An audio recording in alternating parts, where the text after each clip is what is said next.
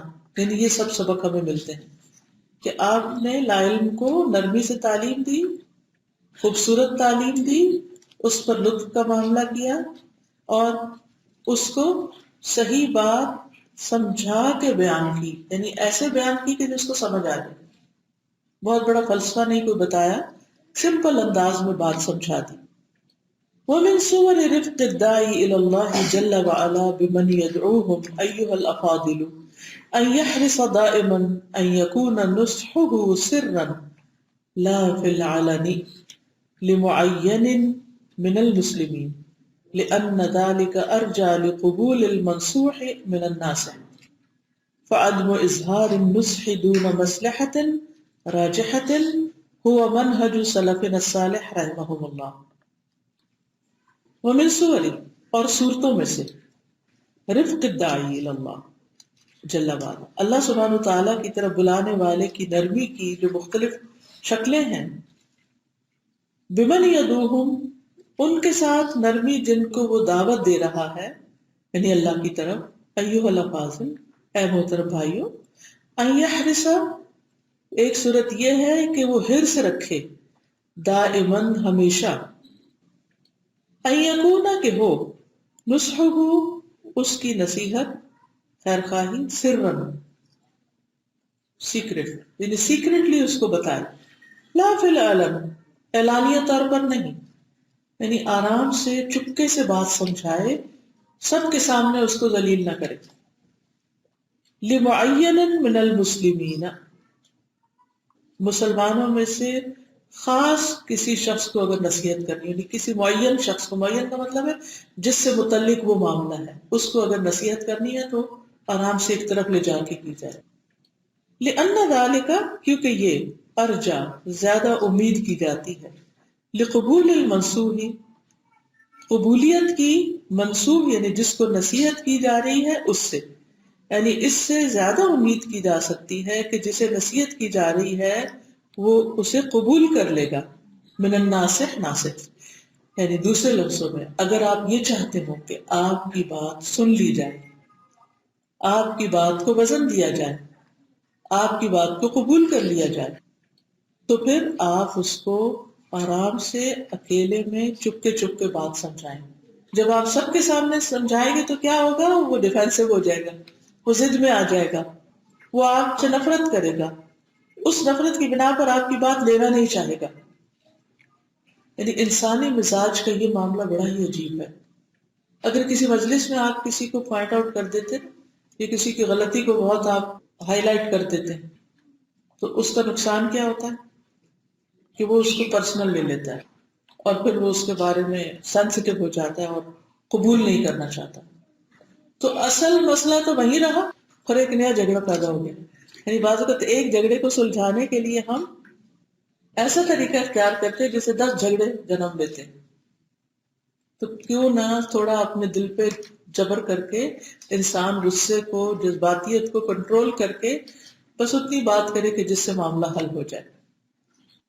فعدم اظہار النصح، نصیحت کا اظہار نہ کرنا، دون مصلحت راجحت، کسی راجح مصلحت کے بغیر، وہ منہج سلفنا الصالح رحمہم اللہ، یہ نیک پائس پریڈیسیسرز رحمت اللہ علیہم کا طریقہ رہا ہے.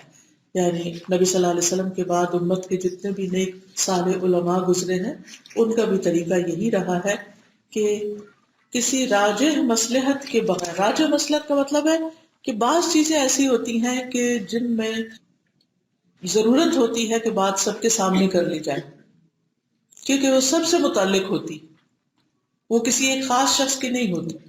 اس میں کئی لوگ شریک ہوتے ہیں. مثلا آپ نے گھر میں کوئی دعوت رکھی، سب کو بلایا، مختلف لوگوں پر مختلف آپ نے اپنے بچوں پہ ڈیوٹیز بانٹی، آپ یہ کریں گے، آپ یہ کریں گے، آپ یہ کریں گے. اس میں سے ایک کو بات سمجھ نہیں ہے، اس نے وہ کام اس طرح نہیں کیا جس طرح آپ نے اسے چاہا، یا تو آپ کے سمجھانے میں غلطی تھی یا اس کے سمجھنے میں. اب مہمان بیٹھے ہوئے ہیں، معاملہ گڑبڑ ہو گیا کچھ، اب کیا کرنا چاہیے؟ وہی شور شرابہ کرتے ہیں کچن میں، وہ اندر آواز جاری ہے مہمانوں کو. اب کیا ہوگا؟ یہ آوازیں جو آپ کی ڈانٹ ڈپٹ کی سنیں گے، چاہے آپ اپنے بچے کو ڈانٹ رہے ہیں، لیکن وہ اندر بیٹھے ہوئے جو سنیں گے وہ کیا کریں گے؟ وہ صحیح سے کھانا کھائیں گے؟ وہ کیا سمجھیں کہ شاید ہماری وجہ سے ان پہ کوئی مشکل آ گئی. یہاں تو آپ خاموش رہیں، لیکن اب سب ختم ہو گیا، لوگ چلے گئے، ابھی آپ نے کنٹرول رکھا، کوئی خاص بات نہیں کی، غلطی ہو گئی بس کا، اچھا کوئی بات نہیں، ٹھیک ہے. بعد میں سب کو لے کے پھر بیٹھیں گے جو بھی متعلق ہے معاملہ، اور اس ساری چیز کو ایویلویٹ کریں گے کہ یہ چیز کیوں ہوئی اور آئندہ ہم اس سے کیسے بچ سکتے ہیں. تو نتیجہ کیا ہوگا کہ جس سے کمی کوتاہی ہوئی، چاہے غلط فہمی کی بنا پر ہوئی یا جان بوجھ کر ہوئی، اس کو بھی مارجن دیں، اسے بینیفٹ آف ڈاؤٹ دے، اسے کہ شاید اسے سمجھ نہیں آئی، بھلے اس نے سمجھا بھی ہو، پھر بھی آپ کا شاید اس کو سمجھ نہیں آئی، تو آپ اس کو ریپیٹ کر دیں کہ نیکسٹ ٹائم ہم یہ کام ایسے نہیں ایسے کریں گے تاکہ یہ مشکل نہ ہو. ٹھیک ہے نا؟ بعض اوقات آپ کسی کو کوئی خاص چیز لانے کے لیے کہتے ہیں، کبھی آپ یہ لے آنا، وہ آتے ہوئے راستے میں بھول کر آ جاتے، پھر آپ کہتے ہیں اچھا وہ دہی کہاں ہے؟ اوہ میں تو وہ بھول ہی گیا، اچھا میں ابھی لے کر آتا ہوں. اب کیا وہ دہی لینے چل پڑے ہیں اور باقی کھانا ٹھنڈا ہو رہا ہے، رائتا بننا ہے، وہ نہیں بنے گا تو کھانا نہیں لگے گا، وغیرہ وغیرہ. ایسی چھوٹی چھوٹی چیزیں ہوتی ہیں نا. اب وہ جو بھول گیا نا ایک، یا تو آپ اس کی شامت لیں اور سب کا کھانا خراب کریں، یا پھر یہ ہے کہ آپ صبر کر جائیں، کھانا لگا دیں، اور جس وقت آئے لیٹ آئے تو خاموشی سے وہ چیز ایڈ کر دیں، کسی کو بھی نہیں پتا چلے گا. اور بعد میں پتا کر لیں کہ وہ لانے والا بھولا کیوں تھا. اگر اس کی عادت ہے بھولنا تو پھر آپ آئندہ سے اس کو واٹس ایپ کریں اس کے آفس سے نکلنے سے پہلے. ٹھیک ہے نا؟ یعنی انسان سمجھ جاتا ہے نا کہ ہاں اس شخص میں یہ ویکنس ہے، وہ کیئرلیس ہے مثلاً، یا کوئی بھی مسئلہ ہے اس کا، تو ہمیں لوگوں کے ساتھ رہنا آ جانا چاہیے نا. ان چیزوں کو بھی بہت بڑا ایشو نہ بنائیں، اور ایک چیز کو بار بار بار بار نہیں کہ آپ ایکسپیکٹ کریں کہ یہ ہونے والا ہے، اس کا انتظام پہلے سے ہی کر لیں. کچھ لوگ بہت رسپانسیبل ہوتے ہیں، وہ حد درجہ اپنی رسپانسبلٹی پوری کرتے ہیں، اور کچھ لوگوں کو آپ 10 دفعہ بھی ایک کام کہیں گے نا، پھر آپ دیکھیں کہ وہ کام وہی کا وہی ہے، کچھ بھی نہیں ہوا. بچوں میں بھی عادتیں مختلف ہوتی ہیں، تو ایسے میں وہ نہیں سمجھتے تو کس کو سمجھ جانا چاہیے؟ ہمیں خود سمجھ جانا چاہیے کہ یہاں سر پھوڑنے کا فائدہ نہیں ہے، کیونکہ عادتیں بعض اوقات بدلنا بہت مشکل ہوتی ہے. 30-40 سال ایک عادت میں انسان رہے، اب آپ اس سے چاہیں کہ 4 دن میں وہ عادت بدلے نہیں بدلے گی. اور خصوصاً دعوت اللہ میں یہ چیزیں بے حد ضروری ہیں. لوگ عرصے تک 40 سال 50 سال تک ایک مزاج پر رہے ہیں، ایک دن وہ نرمی کا لیکچر سنیں اور اگلے دن آپ اس سے چاہیں کہ اب یہ بالکل فرشتے بن جائیں. It's not possible, don't expect. لیکن ہاں کچھ نہ کچھ چلے، باہر نہ سے اندر تو کچھ آئے گا ہی نا. حسن ظن رکھیں کہ نہیں ایسا نہیں، ایسا ہوا، وہ بھول گئے ہوں گے، اتنی جلدی نہیں ہوتا، ہر چیز آہستہ آہستہ ہی آتی، عادتیں آہستہ آہستہ بنتی. اپنے اوپر بھی آپ ہوپ لیس نہیں ہو کہ میں تو یہ نہیں اختیار کر سکتی، مجھے نہیں لگتا میرے اندر کبھی یہ آ سکتا. نہیں، یہ نو والی بات نہیں کریں، اللہ سے مانگیں، دعا کریں، ہوگا، وقت لگے گا، گریں گے پھسلیں گے، پھر ٹھیک ہو، پھر درست کریں، پھر درست کریں. یعنی اپنے مقصد تک پہنچنے کے لیے مسلسل جدوجہد جاری رکھے، صبر اور حکمت کے ساتھ. گیو اپ نہیں کریں، نہ اپنے اوپر اور نہ دوسروں پر. آلویز بی ہوپ فل. اس سے کیا ہوگا کہ جب آپ آپٹمسٹک رہیں گے تو آپ خود خوش رہیں گے، جب آپ خوش رہیں گے تو آپ کا معاملہ دوسروں کے ساتھ اچھا ہوتا رہے گا، ادروائز مشکل ہو جائے گی. نیکسٹ پیج ہے 21. يقول الامام ابن رجب رحمه الله وكان السلف اذا ارادوا نصيحة احد بعزوه سرا. امام ابن رجب کہتے ہیں کہ سلف یا نیک پائس پریڈیسیسر جو تھے، جب وہ کسی کو نصیحت کا ارادہ کرتے وعزوه سرا تو اس کو تنہائی میں باز کرتے. اکیلے میں بات کرتے. فاللہ اللہ اللہ اللہ یا من رفعت شعار الدعوة الى اللہ جل وعلا بالاخلاص في عملك للہ وحدہ سبحانہ وبالحکمة والرفق بالآخرین خاصة في زماننا هذا الذي كثرت فيه الفتن وازدادت على المسلمين المحن وتكالب فيه الأعداء ولا أمة سيد الأنبياء وانتشر فيه الجهل والبدع والمنكرات وقل فيه العلم والسعي إلى الخيرات. واللہ اللہ تو اللہ اللہ اللہ سے ڈرو، یہ کہنے کا ایک انداز ہے. یا من رفعت اے وہ شخص جس نے بلند کیا، شعار الدعوت الی اللہ جل وعلا اللہ عز و جل کی طرف بلانے کا جھنڈا یا شعار، بالاخلاص فی عملک للہ وحدہ سبحانہ اللہ اکیلے سبحانہ و تعالی کے لیے اپنے عمل میں اخلاص پیدا کر کے، وبالحکمت اور حکمت کے ساتھ، والرفق اور رفق بالآخرین دوسروں کے ساتھ، خاصۃ فی زماننا خاص طور پر ہمارے زمانے میں، هذا الذي كثرت فيه الفتن یہ زمانہ جس میں بہت فتنے ہو چکے ہیں، وازدادت علی المسلمین المحن اور مسلمانوں پر امتحان بہت زیادہ ہو چکے ہیں، وازدادت زیادہ ہو گئے بڑھ گئے، محن امتحان سے، وتکالب فیہ الاعداء اور حملہ آور ہو گئے ہیں اس میں دشمن، علی امت سید الانبیاء نبیوں کے سردار کی امت پر، وانتشر فیہ الجہل اور اس امت میں بھی جہل پھیل چکا ہے، والبدع والمنکرات بدعات اور منکرات برائیاں بہت بہت عام ہو گئی، وقل فیہ العلم کم ہو گیا ہے اس میں علم، والسعی الی الخیرات اور نیکیوں کی طرف دوڑ کی کوشش. تو پھر کیا کرو؟ دعوت کے کام میں اور نرمی اختیار کرو. خلاصہ یہ ہے کہ تم ایسے زمانے میں جس میں بہت فتنے ہیں، مصیبتیں بڑھ چکی ہیں، ہر طرف سے مسلمانوں پر حملے ہیں، وہ پس رہے ہیں اور ان کے اندر جہالت عام ہو چکی ہے اور بدعات عام ہو چکی ہیں، خرافات عام ہو چکی ہیں، برائیاں ہر طرف پھیلی ہوئی ہیں، علم کم ہو گیا ہے، نیکیوں کی طرف شوق اور رغبت کم ہو گئی ہے، نیکیوں کی طرف جانے کے لیے دوڑ کم ہو گئی ہے، سست پڑ گئے ہیں. اس میں جب تم لوگوں کو اللہ کی طرف بلانے کا کام شروع کرو گے تو پھر کیا کرنا ہوگا؟ اخلاص، حکمت اور نرمی، ان تین چیزوں کو اختیار کرنا ہوگا. تو یہ تین کی ورڈز ہیں، اخلاص دل میں، حکمت پلاننگ میں، اور رفق معاملہ کرنے میں. یقول الامام ابن باز رحمہ اللہ، امام ابن باز رحمۃ اللہ علیہ کہتے ہیں، هذا العصر عصر الرفق یہ زمانہ نرمی کا زمانہ ہے، والصبر والحکمت صبر اور حکمت کا، ولیس عصر الشدت اور یہ شدت اور سختی کا زمانہ نہیں ہے. الناس اکثرهم فی جہل کیونکہ لوگوں کی اکثریت لا علم ہے، فی غفلت غافل ہے، غفلت میں ہے، ایثارا للدنیا دنیا ان کی پرائرٹی ہے، دنیا کو پرائرٹی بنانے کی وجہ سے، دنیا کی ترجیح کی وجہ سے. فلا بد من الصبر تو لازم ہے کہ صبر کیا جائے، ولا بد من الرفق اور نرمی کرنا لازم ہے، حتی تصل الدعوت یہاں تک کہ دعوت ان تک پہنچ جائے، وحتی یبلغ الناس یہاں تک کہ لوگوں کو تبلیغ کر دی جائے، وحتی یعلموا یہاں تک کہ لوگ جان لے، ونسأل اللہ للجمیع الہدایۃ اور ہم سب لوگوں کے لیے اللہ سے ہدایت مانگتے ہیں، یعنی سب لوگوں کے لیے دعا کرتے ہیں کہ اللہ تعالیٰ ان کو ہدایت عطا کرے.